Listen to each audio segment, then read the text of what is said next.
신약 성경뿐만 아니라 성경 전체에서 하나님이 자신의 백성들을 다스리시는 모습을 종종 농사를 짓는 것이나 경작하는 것과도 같은 비유를 들어 말씀하시고 쓰시곤 합니다.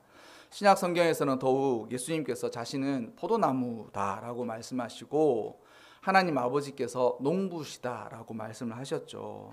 그리고 또한 예수님께서 말씀하신 여러 가지 비유 중에 좋은 나무에 좋은 열매가 맺는다는 그 비유와 더불어서 열매를 맺지 못하는 무화과 나무에 대한 저주의 말씀도 있습니다. 그리고 또한 3년 동안 경작하였으나 마지막 해에도 열매를 맺지 못하자 주인이 찍어버리라 그러죠. 그러니까 그 농원지기가 1년만 한 번만 기회를 더 달라라고 하는 그런 구절들도 우리에게 친숙합니다. 어쨌든 종종 이 농사를 짓고 경작하는 비유로 들어 쓰신 이 성경의 말씀들이 많이 있고, 또한 하나님께서 스스로 농부이시고 또 예수님 역시 농부의 역할을 하신다는 그러한 모든 것들은 아마도 이 성경을 쓰여진 그 배경과 또한 성경을 쓰여졌을 때 성경을 읽는 사람들에게 너무나도 친숙하고 잘 맞아떨어지는 비유였기 때문에 그렇게 하셨으리라 생각합니다.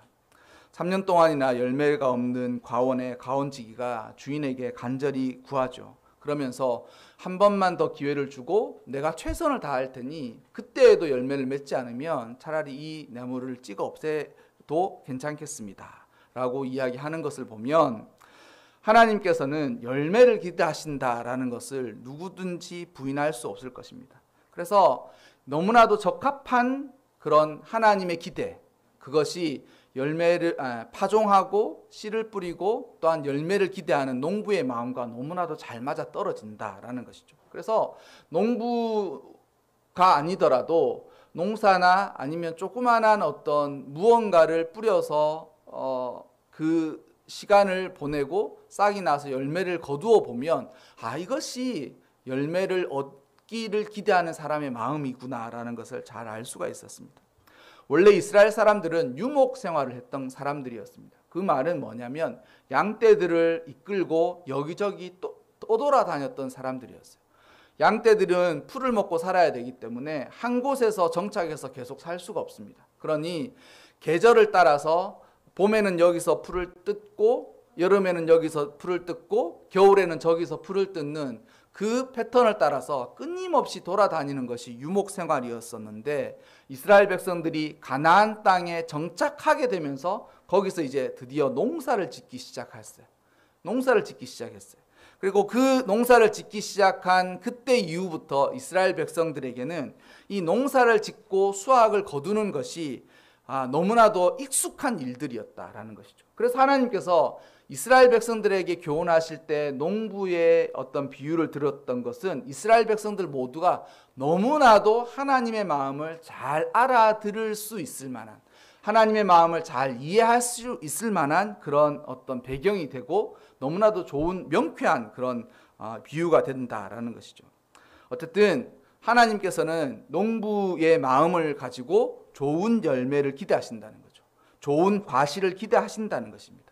그리고 하나님께서 이렇게 좋은 열매와 좋은 과실을 기대하시는 이것은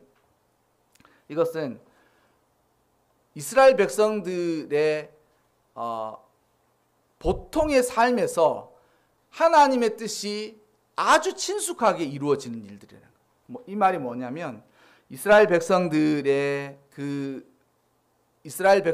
살던 땅이 팔레스타인이지 않습니까? 근데 그 땅에서 농사를 지으면 농사를 짓는 그 모든 일들과 또한 계절이 가고 절기가 오는 것들이 너무나도 잘 맞아 떨어지는 거예요.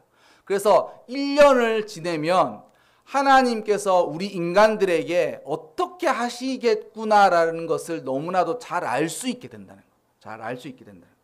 조금 부연 설명을 드리자면 이것입니다. 이스라엘 백성들의 그 종교력, 그러니까 이스라엘 백성들만이 갖고 있는 종교력의 1월 달은 6월절이에요. 그래서 1월 1일이 6월절입니다.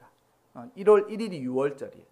그리고 1월 1일이 유월절이기 때문에 이스라엘 백성들은 그때를 절기를 삼고 그 절기에 구약시대의 어린 양을 제사로 드렸죠. 그리고 이것이 신약시대에 와서 보니 예수님께서 어린 양이 되어주셔서 어린 양을 대신하신 것이 아니라 어린 양이신 자신의 목숨으로 대속의 제물을 드렸다라는 것을 알 수 있게 되었습니다. 그래서 어쨌든 유월절이 1월 1일부터 이제 종교력이 시작되는 거예요. 종교력이 쭉 시작되면, 종교력이 쭉 시작되는 것과 더불어서 이제 농사를 지으려면 태양력을 주로 기준으로 삼지 않습니까? 그러니까 종교력이 시작되면서 종교력 1월 1일부터 기간을 정해서 한 주일이 7일이니 7일이 7번 되는, 그러니까 77절이 있습니다. 그러니까 이것은 1월 1일부터 49일째 되는 날인 거예요. 1월 1일로부터 시작해서 49일째 되는 날이에요. 그 날이 무슨 날이냐? 맥추절이에요. 맥추절. 맥추절은 무엇을 하는 날인가? 보리를 거두는 것으로 하나님께 드리는, 기념하여 드리는 절기라는 것이죠. 그런데 희한하게도 너무나도 잘 맞게 6월절부터 맥추절 사이에는 추수할 것이 없어요.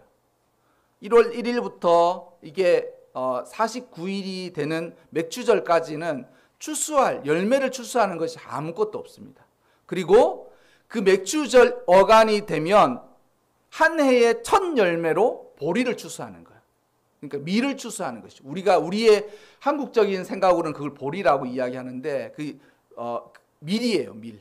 흔히 말하는 우리가 떡을 만들어 먹는 그 밀을 그 맥추절 어간에 추수하게 되는 것입니다. 그리고 49일 정도가 되면 보리는 거의 추수를 끝나게 돼요. 그러니까 한 해의 첫 열매인 보리 추수가 끝날 때쯤 맥추절이 된다는 거예요. 77절이 된다는 거죠. 그러면 그때 하나님께서 하나님께서 그 이스라엘 백성들에게 율법과 절기를 명한 법으로 주신 것이, 너희는 6월절에 나에게 와서 하나님을 예배하고 또한 이 77절 맥추절에 와서 나에게 예배하거라. 하지만 맥추절에 나에게 올 때는 너희가 거둔 첫 열매인 보리의 한 단, 그러니까 첫 수확물을 나에게 가지고 오너라 라는 것이 하나님의 뜻이었습니다. 그러니까 하나님께서 그렇게 첫 열매의 첫 수확물, 그러니까 그것을 가지고 오라는 거죠. 그래서 아마도 이스라엘 백성들이 생각하기에 이 첫 수확물을 어떻게 할 것인가 라고 생각했을 때 아마도 사람이 짊어질 수 있는, 보리를 이렇게 보리도 벼처럼 생겼으니까 누렇게 익어서 이렇게 들녘이 누렇게 되어 있지 않습니까? 그럼 밀을 쫙 추수하는 거예요. 밀을 탁 추수해서 자기가 한 단이라고 하지 않습니까? 사람이 이 양손으로 가득 담을 만큼 그것을 맨 먼저 추수하는 거예요. 그리고 그것을 구별하여서 딱 떼놓는 거예요. 그것은 자기의 창고에 들리지 않고 그것은 하나님의 첫 것이다 라고 생각해서 이것을 딱 구별하여 놓는 거예요. 왜 이렇게 하느냐? 하나님께서 출애굽기 34장에 뭐라고 얘기하시냐면, 너희가 출애굽할 때에 애굽의 모든 첫 것들, 그러니 이 첫 것들이라고 말하는 것은 집에서 사람의 소산으로는 장자를 이야기하는 것이고, 짐승의 새끼들 역시 가장 먼저 난 것들을 하나님께서 애굽에서 다 죽이신 거예요. 그리고 거기에서 죽음을 면한 것은 어린 양의 피가 문설주에 뿌려져 있는 이스라엘 백성들만 구원을 받은 것이죠. 그래서 이스라엘 백성들의 첫 것들은 모두 하나님께서 살려주시되, 애굽에서 난 첫 것들, 그것이 사람의 소생이든 아니면 이 짐승의 소산이든 첫 것들을 다, 생명 있는 걸 다 죽이신 거예요. 그러니 이 일을 하시고 나서 하나님께서 말씀하시기를, 너희 이스라엘 백성들의 첫 소산, 첫 것들은 다 내 것이다 그랬어요. 그것은 어떤 소유의 의미가 있는 것이 아니라 기념의 의미가 있는 거예요. 모든 생명들 가운데 하나님께서 아끼지 아니하시는 생명은 하나도 없지만 하나님의 뜻을 이루기 위해서 애굽에는 하나님께서 저주하신 거예요. 그 저주는 그들이 당연히 받아야 할 저주라기보다는 이 일들, 하나님의 일을 이루어 가시는데 필요 불가결한 어떤 희생들이었다는 거죠. 그러니 이 희생의 반대급부를 이스라엘 백성들에게 찾으시는데 첫 것을 다 내 것이라고 하나님께서 정하신 거예요. 그래서 첫 자녀를 낳으면 그 첫 자녀를 낳았을 때 이 첫 자녀를 위한 특별한 헌금들이 따로 있었습니다. 구약시대에. 물론 한 사람 한 사람마다 속전세 이런 것들을 냈지만 첫 것에 대한 하나님께서 요구하시는 것들이 있었다라는 거죠. 어쨌든 하나님께서 첫 것은 다 내 것이라는 거예요. 장자는 돈을 들여서 대속하게 하고, 그리고 가축들은 다 제사나 아니면 하나님에게 돌려드리라라고 한 것이죠. 그리고 이 출애굽기 34장에 이 말씀을 하시면서 77절 곡 맥추의 초실절을 지키라라고 말씀하시죠. 그게 뭐냐면 첫 것들 중에서 너희의 첫 수확물인 밀의 첫 수확을 나에게 가지고 오라라고 되어 있다라는 것이죠. 그리고 이제 첫 수확을 하게 되는 초실절, 그러니까 맥추절을 지나면서 어떻게 되느냐? 보리를 추확하고 나면서 그 이후로 계속 열매들과 소산들이 일어납니다. 그래서 보리를 끝나고 나면 대추, 야자, 그리고 온갖 열매들을 거기서 다, 그리고 맨 마지막에 포도까지를 거두게 됩니다. 그리고 마지막으로 소산을 다 완성할 때가 언제냐? 바로 수장절이라고 하는, 우리가 흔히 말하는 추수감사절이라고 하는 그때쯤이다라는 것이죠. 그러니까 이스라엘의 종교적인 절기와 이스라엘이 살았던 그 땅의 지방의 어떤 이것이 너무나도 잘 맞아서 하나님께서 행하시는 일이 무엇이냐? 하나님께서는 우리를 애굽에서 건져내셔서 우리를 애굽의 장자들을 다 죽이는 희생으로 우리를 건져내셨다. 그것이 처음 시작이 되는 거예요. 그리고 그 처음 시작이 되어서 77절, 그러니까 일주일로 7번 지나는 그 시기가 되면 첫 수확을 얻게 되는데, 첫 수확의 첫 것은 하나님에게 드려라. 그렇게 되는 거예요. 그리고 첫 수확을 드리고 난 이후에 어떻게 되느냐? 수확할 열매와 곡식들이 따라서 쫙 이어져요. 우리나라도 거의 비슷하지 않습니까? 보세요. 지금은 보리를 재배하지 않으니까 여러분들이 보리를 언제 추수할 개념이 없으시겠지만, 제가 어린 기억에 보리가 꽤 따뜻할 때 추수했던 것 같아요. 꽤 따뜻할 때, 그러니까 4월, 5월 사이에 보리를 추수했던 것 같아요. 그러니까 한겨울에 2월 달에 자세히 보면 보리가 벌써 거기 싹이 나는 거예요. 2월 달 무렵에 논으로 썼던 그곳을 밭으로 만들어 놓고 거기에 보리가 파랗게 나는 거예요. 파랗게 나는 거예요. 그러면 그것이 한 2달, 3달 만에 확 자라서 들판이 누렇게 돼. 그리고 그 사이에는 사실 추수할 것이 거의 없죠. 우리나라도. 보리를 추수하고 나면 그때부터 막 열매들이 계속 나죠. 그러니까 참외, 토마토, 수박 이런 걸로 해서 이렇게 벼를 추수하게 되면 거의 끝나지 않습니까? 우리나라도. 그러니까 포도를 추수하는 그때가 거의 끝나고 나서 어떤 일이 일어났냐? 수장절이 되는데, 그 수장절은 곡식은 다 창고에 집어넣는 거예요. 그런데 아이러니하게 사람들은 모두 그 곡식을 추수하고 난 이후에 집이나 집 같은 것들로 초막, 그러니까 들풀로 초막을 짓게 되는 거예요. 그러니까 텐트처럼 간단하게 짓는 거예요. 그리고 수장절에는 거기서 사는 거예요. 이게 무슨 뜻이겠습니까? 언젠가는 영원히 삶이 이어지는 것이 아니라 하나님께서 추수를 하신다는 거예요. 그래서 추수를 하시고 추수한 것들은 모두 창고에 들이고 나서 사람들은 초막에 와서 산다. 초막이 뭐겠습니까? 이스라엘 백성들에게 초막은 그것이에요. 우리나라의 원두막 같은 겁니다. 예전에 과수원 같은데 원두막을 대충 한번 지어놓지 않습니까? 거기 이제 뭐 수박 같은 거 지키고 이렇게 하려고 대충 지어놓지 않습니까? 그러면 이제 기와라도 올릴 수가 없잖아요. 그러니까 이제 집 같은 걸로 대충 지어놓지 않습니까? 이스라엘 백성들의 그 팔레스타인 지방에 빛이 확 쬐면 하루만 베어둔 이 풀들도 노랗게 변하는 거예요. 그리고 그 초막에서 사람들이 거하면서 창고에는 열매가 가득한데 자기는 초막에 거해. 그럼 뭐 하겠습니까? 영원히 여기서 산다는 게 아닌 거예요. 하나님께서 부르실 날이 있고, 그러고 나면 우리에서 여기서의 삶은 마치 이 초막과도 같은 인생이다라는 걸 가르쳐 주는 거예요. 그러니까 이 교훈을 1년에 한 번씩 계속 하신다는. 그러니까 이스라엘 백성들이 이런 일들로 인하여서 하나님의 뜻을 너무나도 잘 알 수밖에 없게 살았다라는 것이죠. 그런데 하나님께서 예수 그리스도로 말미암아 이제 하나님의 본 약속하신 일들을 이루셨는데, 예수님께서 유월절에 어린 양으로 돌아가셨죠. 예수님께서 유월절 날 어린 양으로 돌아가셨어요. 그는 유월절에 어린 양이 되어서 1월 1일 날 돌아가신 것이죠. 그리고 나서 예수님은 죽고 사흘 만에 부활했고, 그리고 제자들에게 40여일 동안 보이시면서 하나님의 나라와 복음의 진리에 대해서 가르치신 거예요. 그리고 제자들한테 이야기했죠. 아버지께서 약속하신 그 보혜사를 받을 때까지 여기서 기도하라. 그것이 오순절에 사람들이 모여서 성령을 사모하면서 기도하였던 때였다는 것이죠. 그럼 오늘 우리가 읽었던 본문이 언제라고 그랬어요? 그 날이 오순절이죠. 오는 숫자 5고 수는 10을 이야기하는 거거든요. 50일째 되는 절기라는 거예요. 왜 50일째냐? 6월절부터 77절까지가 49일이죠. 그리고 그 49일째 되는 날은 우리가 흔히 말하는 이스라엘 유대인들의 안식일이에요.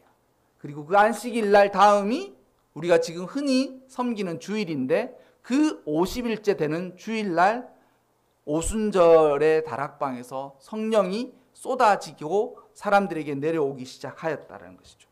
이것은 하나님의 약속이었어요. 하나님께서 구원을 어떻게 이루실 것인가, 하나님께서 이렇게 예수 그리스도의 희생과 성령의 부으심으로 하나님께서 이 일을 이루시겠다고 약속하셨던 거예요. 주님께서 뭐라고 그러셨어요? 내가 너희를 고아와 같이 버려두지 아니하고 너희에게로 오리라. 너희를 혼자 두지 아니하고 내가 너희에게 갈 것이다. 그런데 주님은 죽으셨고 부활하셨고 승천하셔서 우리와 함께 하시지 않지 않습니까? 라고 하는데, 또 다른 보혜사를 내가 너희들에게 보내어 주실 것이다 라고 그들이 그 약속을 믿고 오순절에 성령을 받게 된 것이죠. 이것은 하나님의 약속이었습니다. 우리가 읽었던 본문 이후에 나와 있는 것처럼 선지자 요엘이 뭐라고 이야기하냐면, 모든 육체에게 하나님의 영을 부어줄 그날이 있을 텐데, 그날 때는 자녀들은 예언할 것이고 젊은이들은 환상을 보고 늙은 이들은 꿈을 꾸게 됐다는 거예요. 그리고 나의 남종과 여종에게 그들에게 나의 영을 부어주리니 그들이 예언하게 될 것이다. 그리고 이 일이 언제 일어나느냐? 주님이 오실 그때가 되어서 말세가 되면 이 일이 일어날 것인데, 그 일이 오순절날 일어나게 됐다라는 것이죠. 이 일이 왜 중요한 것인가? 이제 성령의 시대가 도래하였다라는 것이죠. 성령의 시대는 무엇이냐면, 주께서 성령을 간구하는 자들에게 성령을 누구에게든지 부어주시는 시대가 되었다라는 거죠. 구약 시대에는 특별한 사람들에게 특별한 기간 동안만 성령이 그 사람과 함께하였습니다. 그러니 그들이 하나님의 성령이 있을 때는 하나님의 사람으로 살아왔지만, 성령이 떠나고 나서는 그 성령이 떠난 이후에 도리어 성령 받기 이전보다도 못한 삶을 살 때가 너무 많았다는 거예요. 대표적인 사람이 사울이지 않습니까? 사울이 그가 한때는 성신을 받고 성령을 받았던 사람이었지만, 성령이 떠나가고 난 이후에는 그가 미치광이가 되어버렸어요. 그런데 이제는 주께서 말씀하시고 약속하시기를, 누구든지 성령을 구하고 누구든지 성령을 간절히 사모하는 사람들에게는 하나님의 성령을 보내어서 예수 그리스도께서 너희와 함께 하셨던 것처럼 함께 해 주신다라는 것이죠. 고아와 같이 버려두지 아니하시고 우리 인생의 우리 삶 가운데, 우리의 영혼과 마음 가운데 성령님께서 오셔서 우리의 삶을 함께 동행해 주시고 동거해 주시고 인도해 주시고 우리의 삶을 하나님께서 이모로 저모로 함께 역사해 주신다라는 것이죠. 성령을 받는 사람들에게 가장 크게 일어나는 일은 무엇인가? 죄를 이기는 거예요. 죄를 이기고 세상을 이겨내는 거예요. 그럼 성령 받지 못한 사람들은 어떻게 됐느냐? 죄를 못 이기고 세상을 못 이기는 거예요. 아무리 그 사람이 도덕적인 탁월함이 있고 그 사람이 규범적으로 잘 건실한 삶을 살고 그 모든 것들은 죄의 문 앞에서는 다 힘이 없고 능력이 없어요. 그러나 그 죄를 이기고 세상을 이길 수 있는 유일한 방법으로 하나님께서 제시한 것이 이 성령의 은혜 안에서 이렇게 살아가는 거예요. 성령 받고 성령과 함께 살아가는 것으로 죄와 세상을 이기는 거예요. 우리가 흔히 이야기하기를 누구를 제일 이기기가 어렵다고 합니까? 그렇죠. 나를 이기기가 제일 어렵다 그래요. 이게 진짜 사실인 거예요. 세상에 누구를 제일 이기기가 어렵습니까? 예. 나 자신을 이기기가 정말 제일 어려운 것 같아요. 물론 라이벌이 있어가지고 강력한 라이벌들이 있죠. 뭐 프로야구나 뭐 이런 사람들 보면 저 팀하고 저 팀하고는 딱 붙기만 하면 항상 이 팀이 이긴다 이런 것들이 있지 않습니까? 그리고 뭐 천적 관계다 이런 이야기 하지 않습니까? 밥이다 뭐 이런 이야기도 하지 않습니까? 하지만 그 모든 것들 중에 우리가 제일 이기기가 어려운 게 자기 자신이에요. 자기 자신. 왜 자기 자신을 못 이기겠습니까? 예. 내가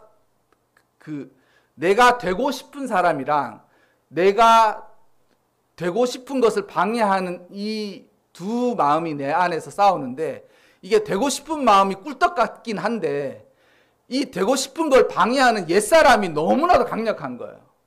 그래서 신약 성경에 이 옛사람을 뭐라고 하냐면 견고한 진이라고 그랬어요. 뭐냐면 성이라는 거예요. 이게 철갑으로 둘러싸여져 가지고 아주 무슨 공격이 와도 다 막아내는 이 진이라는 거예요. 진이라는 거예요. 예전에 한번 그 브래드 피트가 나왔던 뭐죠?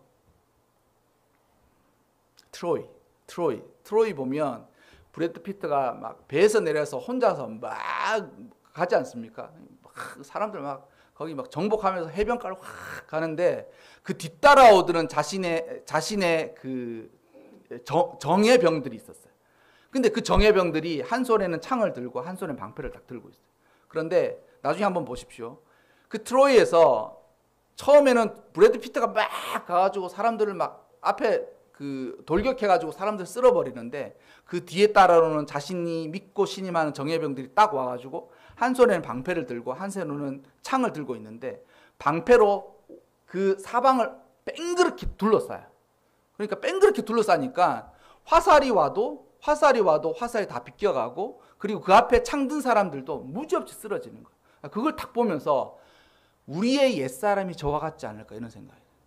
우리의 옛사람 도저히 깨트려지지 않는 거예요. 우리의 옛사람 도저히 달라지지 않는 거예요. 근데 내 마음은 달라지고 싶고 변화되고 싶고 놀랍게 변화되고 싶은데 강력한 옛사람이 이 죄에 속한 옛 속성이 도저히 그거를 허용하지 않는 거예요. 화살을 쏴봐. 다 나는 막을 수 있어. 창을 가지고 와. 나의 방패는 더 두꺼워. 이런 일들이 있다는 것이죠. 여러분, 세상을 이기고 죄를 이기고 그 모든 일들 중에 시작이 바로 자기 자신을 이기는 것인데 이 시작의 출발이 어떻게 되느냐? 이 시작의 첫 것이 어떻게 되느냐? 성령의 은혜를 받는 거예요. 누구든지 자기가 강력하고 세져서 자기를 이기려고 하면 아무도 그거는 믿음 안에서는 아무도 그것을 이길 수가 없어요. 믿음의 방법은 나 자신에게 너 할 수 있어. 막 이렇게 투사하고 야 너는 긍정적인 마음을 가져. 뭐 그렇게 하는 게 아니라 내가 할 수 없구나. 이것을 내려놓고 성령의 은혜를 간구하자라고부터 시작되는 거예요. 그러니까 오순절에 모였던 이들이 모두 그와 같은 마음으로 성령을 간구했겠죠. 그리고 그들은 간절히 기도하던 열흘 만에 성령의 은혜가 하늘로부터 쏟아져서 모든 사람들에게 불꽃처럼 불과 같이 타오르는 것을 그들이 경험한 것이죠. 여러분, 하나님께서 이 약속하신 것은 우리에게도 동일합니다. 물론 이 사건이 역사적이고 기념비적인 단회적인 사건이긴 해요. 하지만 이와 동일한 일이 일어나지 않는다라고도 저는 생각하지 않습니다. 하나님 누구든지 성령의 은혜를 간구하는 모든 이들에게 성령의 은혜가 이와 같았으니 이와 같이 부어주실 것이라고 저는 믿습니다. 그러니 여러분 죄를 이기고 세상을 이기고 나 자신을 이기고 싶다면 그 모든 것의 첫 것, 시작이 어떻게 되느냐? 성령을 받는 거예요. 성령을 간구하는 거예요. 성령의 은혜를 사모하는 거예요. 그리고 성령의 은혜를 받고 거기서부터 출발이 된다라는 것이죠. 맥주감사주일이지 않습니까? 첫 것이에요. 첫 것. 첫 것이 어떻게 되느냐? 성령을 받음으로 드디어 첫 열매가 되는 거예요. 첫 열매. 우리는 여러분 인격을 수양해가지고 하나님에게 내놓자고 하는 종교가 아닙니다. 다른 종교들도 기독교와 다른 종교의 많은 구별점과 차이점이 있겠지만 우리는 도 닦아서 사람이 거룩해지자고 하는 게 아니에요. 우리는 인격을 수양해가지고 사람이 좋아지고 달라지자고 하는 거 아니에요. 우리는 우리 힘으로 할 수 없다는 것을 먼저 인정하고 자신을 부인하고 성령의 은혜를 받아 주의 것으로 변화되고자 하는 것이 우리 기독교가 추구하는 어떤 믿음이라는 것이죠. 그러니 성령의 은혜를 사모하여서 우리 모두 성령의 은혜로 말미암아 오순절에 성도들이 그러하였던 것처럼 성령의 은혜로 우리 역시 우리 삶의 첫 것들로 하나님께 드리는 것이죠. 여러분, 우리 모두에게도 아마도 은혜의 첫 경험들이 있을 수 있고 또한 그 일들이 자란 아이들에게는 또 반복이 될 것입니다. 그러나 그 가운데서 성령의 은혜만이 우리를 하나님이 기대하시는, 하나님이 받으실 만한, 하나님께서 우리에게 요구하실 만한 그러한 열매이다라는 것을 생각하시면서 내가 인격적으로 성숙하고 노력하고 이러는 것들은 물론 필요하겠지만 가장 처음은 성령의 은혜를 받는 것입니다. 그래서 더욱더 첫 열매와 첫 소산을 주신 하나님의 은혜를 기억하면서 하나님께서 성령을 부어주셔서 하나님이 받으실 만한 첫 열매를 주께서 맺게 하신 것을 기억하셔서 우리 모두에게도 하나님 성령을 부어주셔서 좋은 열매가 되기 원합니다. 이와 같은 마음을 또한 하나님의 기대를 따라 살아가는 여러분들이 되시기를 주님의 이름으로 축원합니다.